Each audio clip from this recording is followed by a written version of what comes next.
Hello students, welcome to the class. In today's session, we shall be understanding the concept of key squares in chess. What are key squares? Well, we shall be understanding those concepts through examples, but this concept is very useful for us to find winning ideas when we have only one pawn and king against our opponent king. So in the previous videos, in the previous classes, we have learned that the defending side, that means a player with only a king, will try to draw the game using stalemate defense, right? Now, this is exactly the opposite of what we have learned in the previous class. Here we shall be learning what the target of the player who has a pawn, what should he aim at in order to win. For the player who is defending, he will be aiming for stalemate. But for the player who is trying to win with one pawn, he will be trying to achieve key squares. And what are key squares? Okay, we shall be learning those through examples. In the first example, suppose it is white to play and white has an extra pawn. Now obviously white will try to promote and black will try to stop this pawn. Now black would try to block the pawn and achieve stalemate defense, right? And white's king will try to help this pawn. So let's see who succeeds. In case of white to play, white will move king d4. Where is white heading for? Well, white is heading for key squares to win the game of chess, and black is heading for stalemate defense to draw the game of chess. Now let's see who achieves success.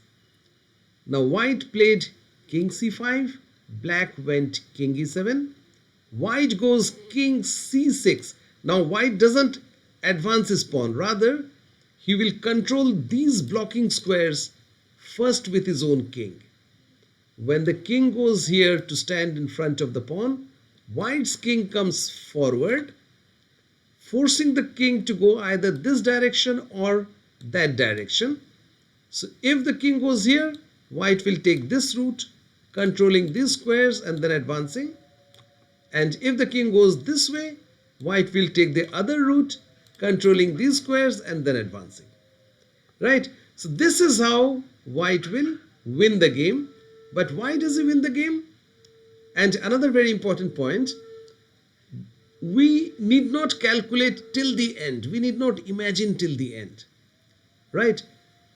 When you play a match, a chess game, a serious game in a tournament, you are not supposed to move your chessmen or chess pieces on the board. You have to think and imagine what will happen in the future. Now, there's a shortcut way of finding out whether we will succeed or black will succeed. How? The shortcut is called key squares. Now, if our pawn has crossed half the board, the key square is just one square ahead of the pawn. That means if the king reaches any of these three squares, we need not think any further. We should know that we will manage to win the game with right play. And if the king is unable to reach these squares, then the game is drawn. Black will manage stalemate defense. Now, that is, see, here when white plays king d4, black is unable to prevent white from reaching one of the key squares. Okay, c6 was key square. That is why white managed to win very easily. Okay, now let's go to the next example. Well, key squares are those by occupying which, I just forgot the definition. The definition is key squares are those by occupying which you always win game, irrespective of whether it is white to move or black to move. You reach those squares and you win the games always. Now let's go to the next example. This will make our concept clearer. Now this example, white's pawn is far behind.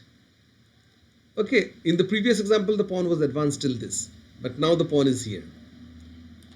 Now we have seen in the previous example the king should have been one square ahead of the pawn. But here, since the pawn is behind the halfway mark of chessboard, the key square is actually not one square but two squares ahead of the pawn. Whenever the pawn crosses the fourth rank and goes beyond half board, then the key square is only one square ahead. But when the pawn is behind, key square is two squares ahead of the pawn. Now here white wins the game because he easily reaches the key squares. And when we arrive at this square, let's say black plays this and we play here and black plays here. We know we are winning because the king has reached the key square. Now why is white winning? Because white will simply advance this pawn one square, and wherever the king moves, our king will clear the path of the pawn. It will control these squares. The king has to go back, and again we will control these squares. Okay, and later these pawns will start moving. So this is how taking the key squares are key to winning a pawn endgame. Just like we saw how black will try to draw by stalemate defense, now this is how white will try to win by winning the key squares. Okay, the last example will be a small problem for you. You have to solve this by yourself. Let's check. Yeah. In this position, it is black to move, and your task is to find out how black can draw the game. Although it seems white has advantage, the king is far advanced, the king is attacking this pawn, but still with right defense, black can draw the game using the concept of key squares.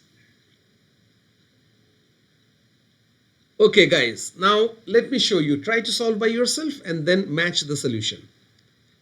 The pawn has not yet crossed the halfway mark, right? The key square, whenever the pawn is standing on e4 or till e4, the key square is two squares ahead of the pawn, these three squares. Okay, if we capture this pawn and the king stands on these squares, we will win the game. Even without thinking, you can be assured that you are winning the game. But if the pawn reaches fifth rank, then also the key square is one square ahead of the pawn. With this knowledge, black first thought that can I support the pawn with black thought, can I play king f7 to support the pawn because white was threatening.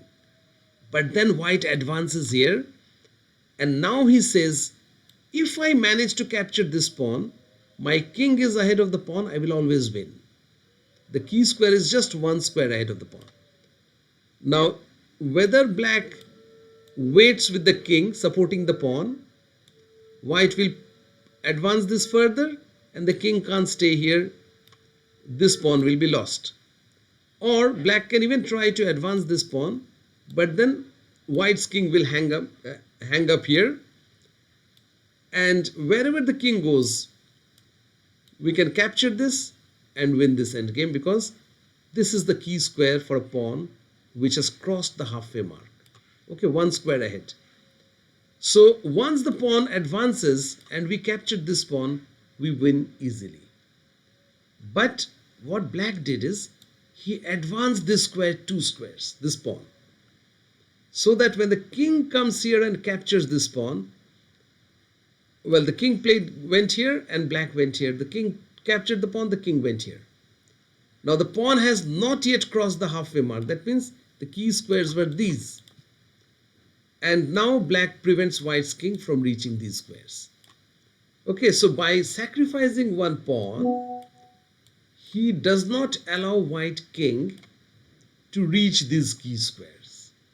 Wherever the king goes, black's king will shadow white king and will not allow it to go further up. So this is how black manages to draw this game, by sacrificing and using the concept of key squares.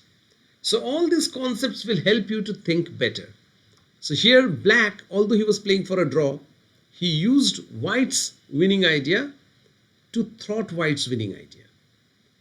Okay, so this is how we think in chess, and this is how you will use the concept of key squares to win many games in chess. Thank you and goodbye.